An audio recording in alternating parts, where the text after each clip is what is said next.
نوسنا احنا نوسنا لفكرنا احنا نوسنا لحريانا احنا نوسنا ابارينا قدم حينا فقرت بالشراطة وكيرت تتحلفت عسناينا بلين تستنت قدم هذا لاتي خليت حمت احنا نوسنا وحسنت سلام بمخته تسلا شبابنا تتكلم كلا وحسنت سلام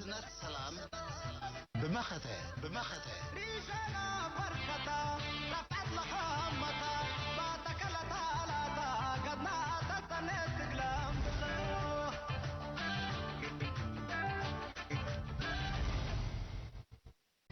ጥሪቱ ብጽቡቕ ክሕዝ ብኦቢሉ መነባብሩ ከም ሓይሽ ዘይደለ ሓረስታይ ኣለኹ በሃል ዝከኣል ኣይኮነን ተበግሶ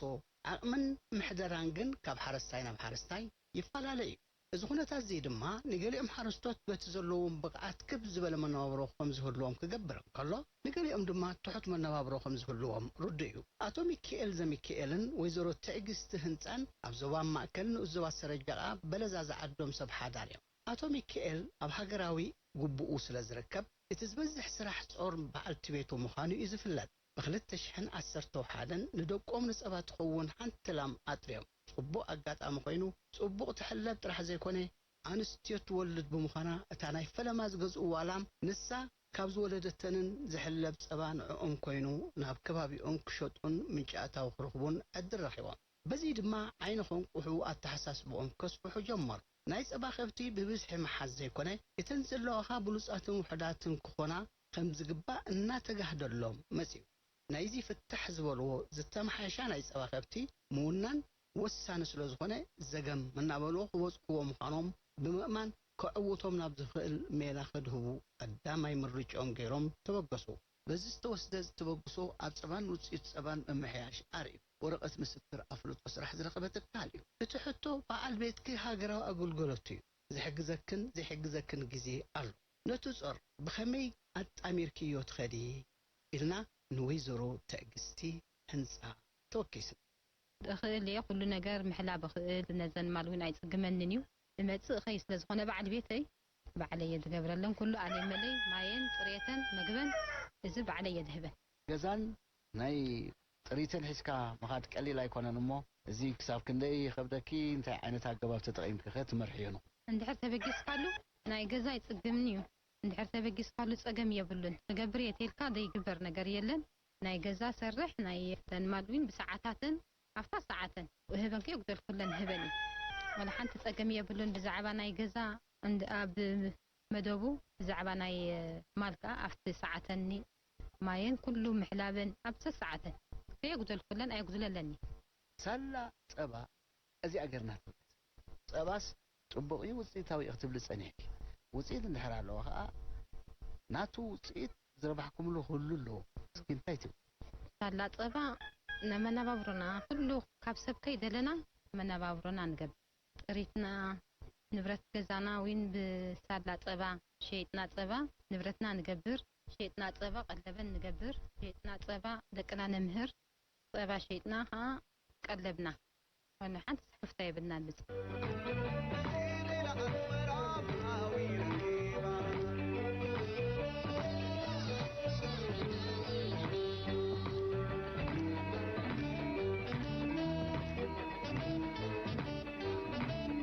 ጥሪት ሃገርና ከመሓየሻ ካብኣተን ዝርከብ ፀባ ክበርክት ምስራሕ ከም ዘድሊ እዚ ግን ብድሌት ጥራሕ ዘይኮነ ሰሙያ ናይቲ ዓውዲ ኣስተምህሮ ክህቡ ጎስጓስ ድማ ከካይዱ ብፍላይ ንመፍረ ዝኸውን ጽቡቕ ዓሌት ክህብ ዝኽእል ኣርሃ በብዓዱ ኣለሌኻ ምክንኻን እቶም መሸከል ዘይብሎም ድማ ተቐጥቂጦም ከም ዝሓርሱ ወይ ድማ ንስጋ ከም ዝኾኑ ምግባር ዓሌት ጥሪት ሃገርና ኣብ መምሕያሽ ዓብዪ ግደ ከም ዘለዎ ሚኒስተር ሕርሻ ኣቶ ኣረፍ ኣይነበረ ምስ ገለፀ ኣብ መፍረ ደርሁን ንህብና ተኪሩ ዝሃቦ መምርሒ ድማ ጨቓዊ ካል መጠን ብሕልፊ ዘን ናይ ገደና ጨቓዊ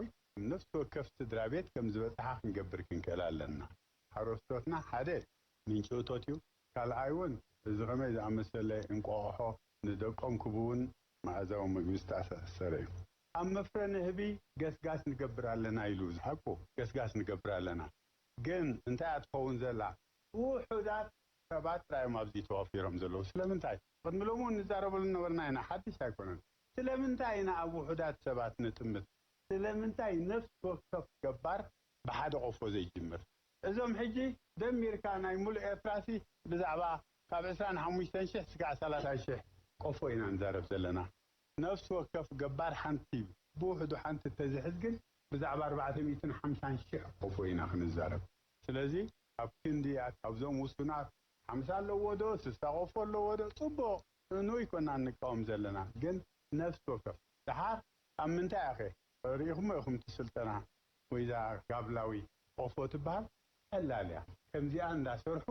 ባዕሎም ቆፎ ንህቢ ከም ዝህልዎም ሓደ ዕስለ ከም ዝህልዎም ክንገብር ኣለና ኣጻብ ደርሁ ኣብ መምሕያሽ መነባብሮ ቁልጡፍ ዕቤት ካብ ዘመዝግቡ ንጥፈታት ሕርሻ ሓደ እዩ ቁልጡፍ ዕቤት ክበሃል እንከሎ በምሕደራ ብፅሬት ብኣመጋግባን ሕክምናን ዝተማልአ ከም ዝኸውን ምግባር እዩ በዛ ኣገባብ እዚ ድማ መነባብሮ ይመሓየሽ ቀረብን ጠለብን ይሳነ ዕዳጋ ይረጋጋ ውሕስነት መግቢ ኣብ ምርግጋፅ ድማ እጃም ይህልዎ ልዕሊ ኩሉ ድማ ሽቕለት ይፈጥር ወጥሪ የቃልል እዩ ካብዞም ዝተጠቕሱ ጉድለታት ምዝርአ ድማ ቁልጡፍ ውድቀት ወይ ድማ ዕንወት ከም ዘሎ ምግንዛብ የድሊ ሚኒስትሪ ሕርሻ ውሕስነት መግቢ ንምርግጋፅን ህዝቢ ማእዛዊ መግቢ ረኺቡ ጥዕንኡ ከውሕስ ምእንቲ ካብ ወርሒ መስከረም 2020 ጀሚሩ 1 ሚልዮን ጨቓዊት ናብ ኩለን ዞባታት ሃገርና ከከፋፈል ፀኒሑ እዩ ጨቓዊት ወሲደን መነባብሮአን ከኣልያ ደቀን ከዕብያ ዝሕግዝ ዕድል ካብ ዝረኸባ ኣብ ዞባ ዓንሰባን ዞባ ኢላበርዐድ መሓበሽ እትበሃል ዓዲ ትርከበን ወይዘሮ ኣድሓነት ፍሳሐየ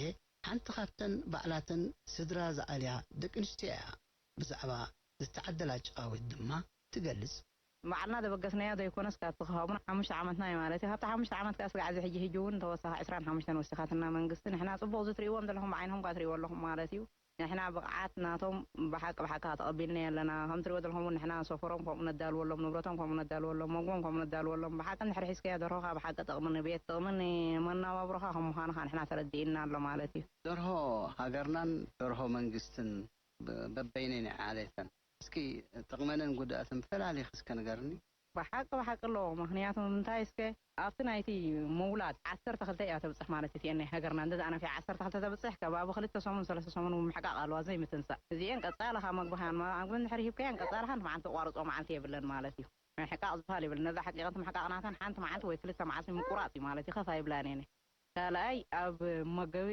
ንሰንቲአን ነንበይነን እዚአን ደሃብከያን ወሰትየን ደሃብከያን በላዕትየን ካልኣይ ኣብ ርእስቲ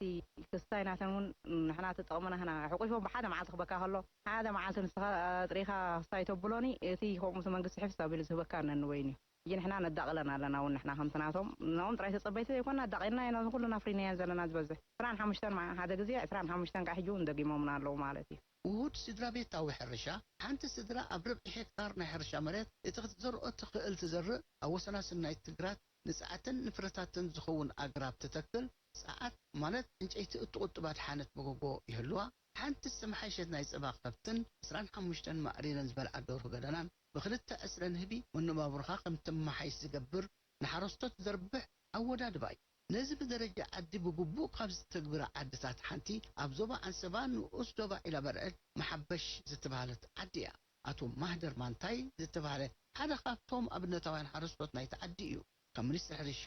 ዝረኸቦ ፀጋ ይገልጾ እዩ ደርሁ ከባቢ 30 እየን ዝኾና ካብተን 30 ሕጂ ኣብ መዓልቲ 3 ኣብ ኣለዋን የጓደላ እየን ማለት ሓንቲ መዓልቲ ይውዕላ ሓንቲ ገለ ይገብራ ማለት እምበር 30 2 34 ኣቢለን መፃየን ደርሁት ናተይ ካብኡ ግና ሕጂ እተን 20 እንቋቑሖሲ ይሕፈስ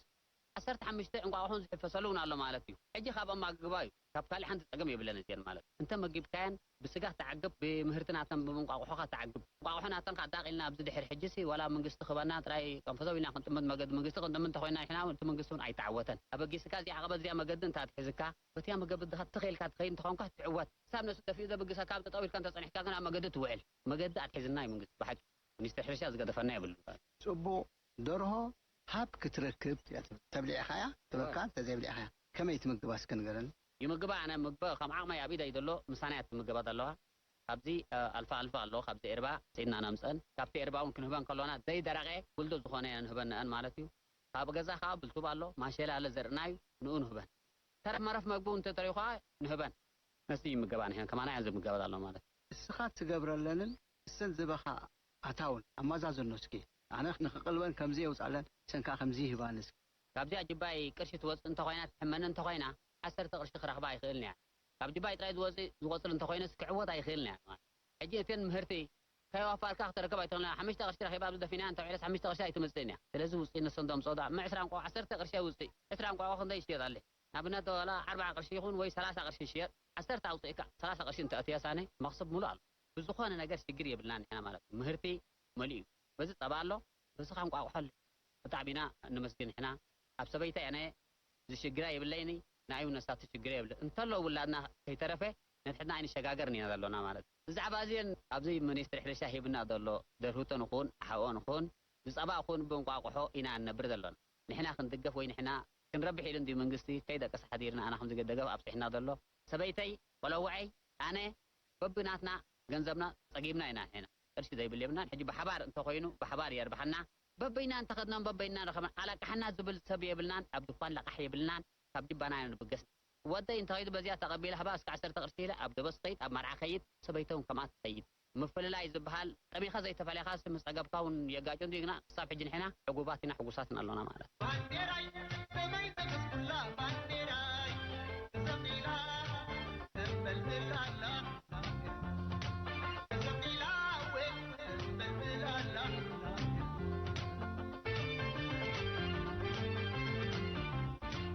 ቅድሚ ናጽነት ማዕሪረን ዝበልዓ እምበር ብዘመናዊ ኣተሓሕዛ መፍረ ደርሁ ኣይነበራን እንተተባሃለ ምግናን ኣይኮነን ኣብዘን ዝሓለፋ 30 ናይ ናጽነት ዓመታት ግን ሚኒስትሪ ሕርሻ 113,000 ኣዴታት ደርሁ ኣምፂኡ ካብአን 7 ሚልዮን ጨርኣዊት ኣፍርዩን ኣቕሒኹን ንተጠቀምቲ ሓረስቶት ዓዲሉ ብፍላይ መፍረ ደርሆ ገደናን ንግዳዊ ሕርሻን ክስስን ኣበርቲዑ ክሰርሕ ፀኒሑን ኣሎን በቲ ክካየድ ዝፀንሐ ፃዕሪ ድማ ኣብዚ እዋን እዚ ኣማዒት ንግዳውያን ሓረስቶት ኣብ መፍረ ደርሁ ተዋፊሮም ይሰርሑ ኣለዉ ምህርቲ እንቋቑሖ ድማ ብዝተዓፃፀፈ ኣሃዝ ይዓቢ ኣሎ እቶም ኣብ እንቋቑሖ ብዙሕ ልምድን ጠለብን ዘይነበሮም ሰባት ከም ዝለምዱ ገይሩ ኣብያተ ምቁር ሕብስቲ ሰሲና ጠለብን ቀረብን ክሳነ ስለ ዘለዎ ድማ ሚኒስትሪ ሕርሻ ደርሁ ገደና ንሓረስቶት ብርትዓዊ ዋጋ ምዕዳል ስራሕ ኢሉ ይደፍኣሉ ኣሎ ብሚኒስትሪ ሕርሻ ትካል መፍረ ደርሁ ኣስመራ ኣብ ሓደ እዋን ጥራይ ብፍላይ መነባብሮ ጽጉማት ስድራ ቤታት ንምምሕያሽ ተዓለመ ጨቃዊት ንህዝቢ ንምዕዳል ዝተኻየደ ንጥፈት ክሳብ ክንደይ ተዓዊቱ ንዝብል ኣብ ጨንፈር ሚኒስትሪ ሕርሻ ዞባ ዓንሰባ ሓላፊ ሃብቲ እንስሳ ዶክተር ተክለማርያም ሃይለ ሚካኤል 1 ሚልዮን ከም ሚኒስትሪ ሕርሻ ብላዕለዎት ሓለፍቲ ዝተታሓዘ ኣነ ብወገነይ ተተግቢሩሉ እየ ዝብል ምክንያቱ ተተግቢሩሉ ክብል ከሎ ካብ ቃሓውታ ንቑሕን ዝመፃና 1 ሚልዮንን 13,804 ጨቃዊት ንቑሕን መፅናና እዚ ከዓኒ ነፍሲ ወከፈን በብ ዝመፃና ዙር ክንክን ናይ መጋግባ ክንክን ናይ ጥዕና ክታበትን ኩሉ እንዳተገበረለን ሓደ ወርሒ ምስ ሓዝናየን ከከም ጠለቦም ናይ ዞባታት ኣባፂሕና ዋላ እቲ ገጠር ዝተባሃለ ተንዓፈን ሕጂ ዝረሓቕ በዓል ቋሓይን ኣብ ኩሉ መዓት ጨቃዊት ኢና ተዓዲለን ዘለዋ ዝረሓቕ ካሊእ ዝረሓቕ እንብሎ ዓሰም ከይተረፈ ካብዚ ተበጊሰን ሊዖ ሓዲሮም ኣብኡ ኣብ ሊዖም ይዕሪፎም ናይ ምሸት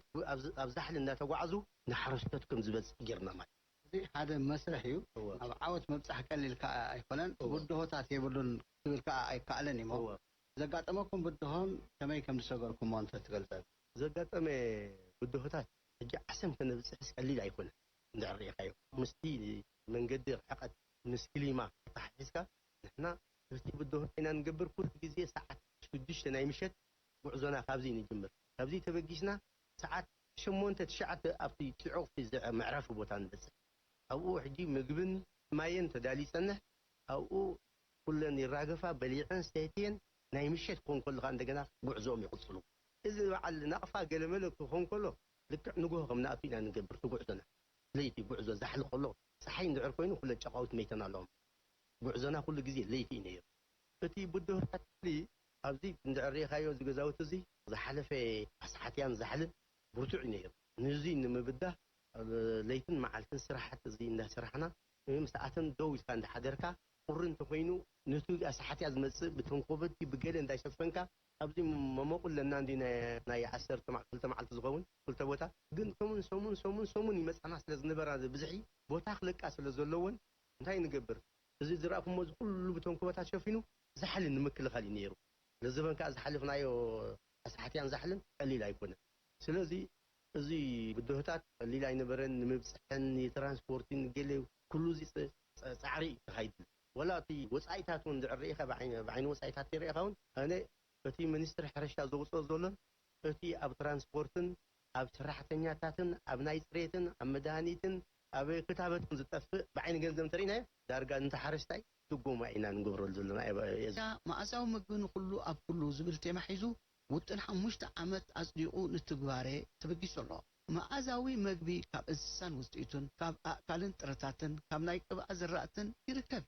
ካብ እንስሳ ብፍላይ ደርሆ ምጥቃስ ይከኣል ኣብቲ ዝሓለፈ 2022 ኣስታት 1.6 ሚልዮን መበቆላውያንን ብነግዳዊ ሕርሻ ዝውነና ደርሁ ነይረን ኣብ 2022 ካብተን ዝተጠቕሳ በዝሒ ደርሁ 75.9 ሚልዮን እንቋቑሖ ክርከብ እንከሎ ኣብ 2023 ድማ ቁፅሪ ደርሁ ካብቲ ዝሓለፈ ነኪው 1.4 ሚልዮን ኮይኑ ዝተረኽበ እንቋቑሖ ግን ናብ 85.7 ሚልዮን ክቢሉ እዚ ምስ ናይ ዝሓለፈ 22 ክነፃፀሮ እንከሎ ናይ ዓሚ ማለት 2023 ብ9.8 ሚልዮን እንቋቑሖ ብልጫ ከም ዘርአየን ናብ ተጠቀምቲ ክበፅሕ ምኽኣሉ እቲ ዝረኸብናዮ ፀብፃብ ይሕብር ኣብ ምርባሕ ደርሁ ምስ እንርአ ድማ ሚኒስትሪ ሕርሻ ብዘይካ እተን ካብ ግንባር ዘምፅአን ክልተ ሓቑፍቲ ማለት ኢንኩቤተራት ወይ ድማ ጫጫሕቲ እንቋቑሖ ኣብዘን ዝሓለፋ 30 ዓመት 5 ዘመናውያን ጫጫሕቲ ኣብ ሓደ እዋን ነፍሲ ወከፈን 19,000 እንቋቑሖ ዘንቁሓ ከምፅእ እንከሎ እንደገና 5 ተወሰኽቲ ኢንኩቤተራት ነፍሲ ወከፈን ኣብ ሓደ እዋን 120,000 እንቋቑሖ ከጫጭሓ ዝኽእላ ዘመናውያን መሳርሒ ብምምፃእ ትስፉ ንጥፈታት ክካይድ ፀኒሖን ኣሎ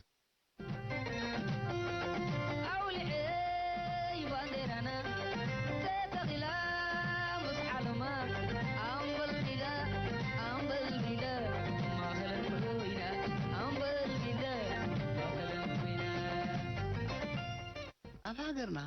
ኣብ ፈለማ ናጽነት ማለት ብ1991 ኣስተት 19,000 እስለ ኣናሃብ መንባሮም ይግመት እዚ ቁፅሪ እዚ ብዘገምታ ዕብየት እናርኣየ ኣብ 2021 ናብ ኣስታት 30,000 ዓብዩ እዚ መጠን ብዙሕ እስለ ንህቢ ዘነይት እኳ እንተዘይኮነ ሕብረተሰብና ካብ ያታዊ ኣገባብ ወፂኡ ናብ ዘመናዊ ኣገባብ ክሰጋገር ዕድል ፈጢሩ እዩ ምክንያቱ ኣብዚ እዋን እዚ ካብቲ ኣብ ሃገርና ዝርከብ ጠቕላላ ብዙሕ እስለ እቲ 65 ሚእታዊት ብዘመናዊ ቆፎ ንህቢ ዝተዓብለለ ስለ ዝኾነ ኣብ መፍረ ንህቢ ክካየድ ዝፀንሐ ንብትታት ድማ ካብ ፈለማ ናጽነት ክሳብ ዝእዋን እዚ ኣስታት 31,000 ዘመናዊ ቆፎ ንህቢ ከተኣታቱ እንከሎ ንልዕሊ 32,000 ሓረስቶትን ክእለታትን ስልጠና ሂቡ ብክገብሮ ዝፀንሐን ዘሎን ፃዕዲ ድማ ኣብ 2020 ጥራይ ልዕሊ 5,000 ኩንታል መዓር ተረኺቡ ባንዴራይ በመይ ተመስኩላ ባንዴራይ ዘሚላ ተበልብላላ ዘሚላ ወይ ተበልብላላ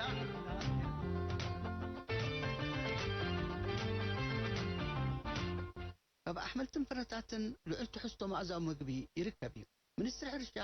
ኣብቲ ዝሓለፈ 2023 ካብ 5,036 ሄክታር መሬት ፍረታት 759,000 ኩንታል በበይን ዓይነት ፍረታት ክሕፈስ እንከሎ 13,535 ሄክታር ዝተዘርአ ኣሕምልቲ ልዕሊ 1,778,000 ኩንታል ኣሕምልቲ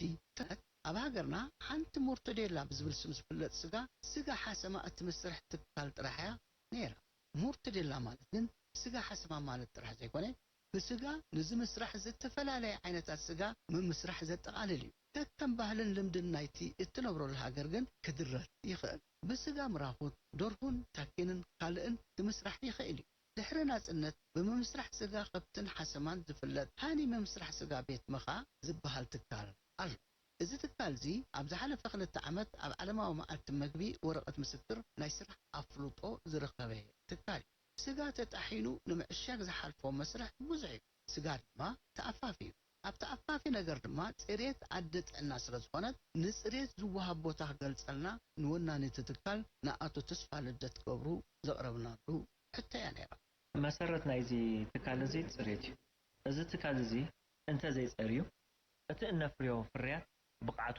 ኣብ ምልክት ሕቶ ከኣቱ እዩ እሱ ጥራይ ኣይኮነን ዋና ነገር ኣብዚ ትካል እዚ ኩሉ ሰራሕተኛታት ንኸውን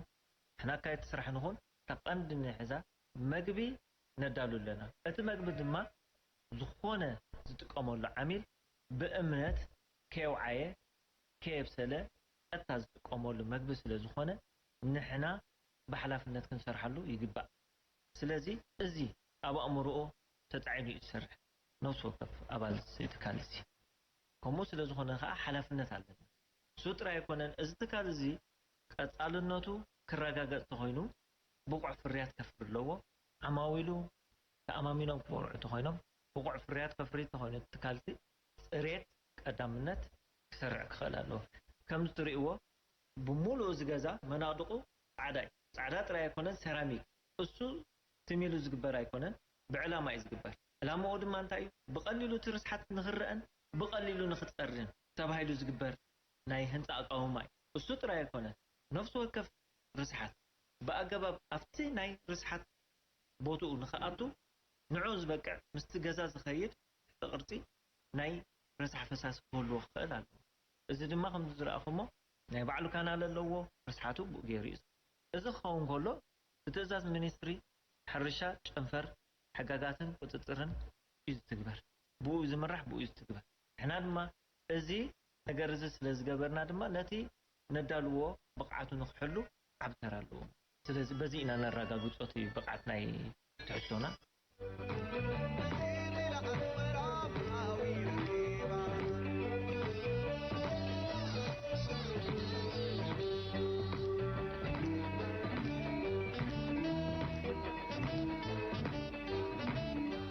ኣብ መፍረን ህቢ ንሓደ ቁልጡፍ ዕቤት ዘመዝግብ ዘሎ መንእሰይ ክንላልየኩም ወዲ 16 ዓመት እንከሎ ንህቢ እንተረኸበ ንግሆ ኣብ ኦም ዝሰቐላ ያታዊት ቆፎ ምሸት ሒዛ ጸኒሓቶ ኣብዚ እዋን እቲ ናብ ልዕሊ 100 ቆፎ ንህቢ ኣቢልዎም ይርከብ ኣብ ዞባ ደቡብ ንኡዘዋ ሰገነይቲ ሄቦ ዝዓዱ ዓብደላ ዑስማን ኣሕመድ ኣብቲ ንሕና ዘዘራረብናሉ እዋን እቲ ወዲ 16 ዓመት ኮቴቴ ዝነበረ ኣብዚ እዋን እዚ ወዲ 34 ዓመት ኮይኑ ኣሎ ንህቢ ግን ብግቡእ ክትሕዞን ክትከታተሎን እንተዘይክኢልካ የንቆር እዩ ኣንቆራ ማለት ኣብ ጽቡቕ ኣዝመራ ወይ ድማ ክረምቲ ንህቢ እኹል ምግቢ ይረክብ እሞ ካልእ ሽም ንህብን ብምፍጣር ቆፍኡ ገዲፉ ክፍለ ዝግደደሉ እዋን እዛ እዋን ዲኣ ግጥም ምስ ንህቢ ኣላ ሜላ ዘለዎ ይዕወት እንተዘይብልካ ድማ ይኸይድ ምክንያቱ ንህቢ ካብ ቆፍኡ ክወፅእ ዝኽልክሎ ሓይሊ ወይ ድማ ዳኛ ስለ ዘይብሉ እውን ናተይ ዘይትብሎ እንስሳ እዩ ንዓብደላ ዑስማን ኣሕመድ ኣብ እዋን ኣንቆራ ዘለካ ተዘክሮ እንተ ትገልጸልና ምስ በልናዮ እዚ ሰምዕዎ ቃል 19 ዓመት ካብ ዝገበረ ቃለ መሕተት ቆንጢርና ኢና ከነስማዓኩም ኣንቆራ ብብዝሕ መዓልቲ ስለለ 10 ንህቢ ሓደ ግዜ ዝወፅሉ ግዜ ኣሎ ብፍላይ ከምሎም ዓመት ኣንቆራ 10 ንህብስ ብሓንቲ ግዜ ይወፅኡ ግን ኩላና ስድራ ቤት ኣብቲ ስራሕ ናይ ንህቢ ዝተዋፈርና ስለ ዝኾና ኩላና ነብቲ ዝወፀ ንህቢ ንምምላስ የተቐንዲ ዕላማና ማለት እዩ ምክዕወት ዕወት ኢና ብልሓን ዝኾነ ነብዚ ቦታ እዚ ንህቢ ካብ ጅምርስ ቆራ ከይዶምና ይብሉ በዚሖምና 8 ወፂኦም ፍርቆም ከይዶም ገለ ሰምዕ ከለኹስ ብጣዕሚ እዩ ዝገርመኒ ኣነ ግን ፀገም ብዙሕ ኣጋጢሙ ንኽብል ኣይክእልን እየ ቆፃ ስድራ ቤት ኮይናስ ቆፃ ፀላም ኢና ኣቶ ዑስማን ኣሕመድ ዓብደላ ኣቦኡን መንእሰይ ዓብደላ እዩ ወድኻን ንህብን ኣዛሚድካ ግለጾም ተዝብሉኻ እንታይ እምበልካ ወንህብ በዚያ ሓሊፉ ልካዮ ብምንታይ ዝረኽቦ እንታይ ብምንታይ ከመይ በዚያ እንዲ ኸይዱ ጓሶንቲ ኢሎሞ በታ ዝኸዳ ኸይድ ሞ ብኣመረድ ይጸንሖ ኣብኦም ዓሲሉ ጸንሖ ቆሊብዎ ብዚያ መጽ ሕጂ ዝግርም እኮ እዩ ዝብለካ ብኸመይ ተውህቦ እዩ ማለት ሕጂሲ ጋዜጠኛ ተውህቦ መምህር ተውህቦ እየ ዝብል ኣነ ወሓድ ዶክተር ሓኪም ወላ ባይሎት እውን ብሰማይ ዝኸይድ ዳርጋ ተውህቦ እየ ዝብሎ ሞ እዚ ቆልዓሲ ኣብ ማሕፀን ኣድኡ ከሎስ ተውህቦ ናቱ ኢለ በቃ መጠምጠምታ ዝቡ መጨረሻ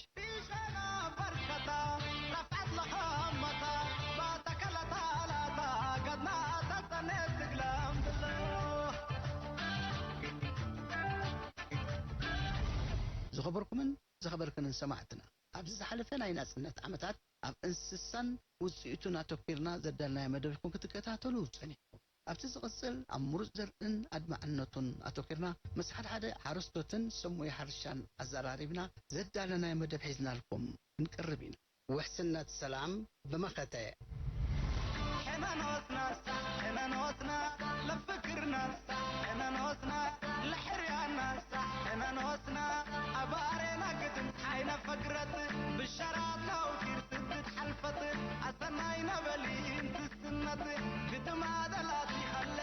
مت حنا نوس وحسنة سلام بمخته تسلا شبابنا تتكلم بكلا وحسنة سلام بمخته ريشنا بركتا رفعت لحمتا بعدك لا تعالى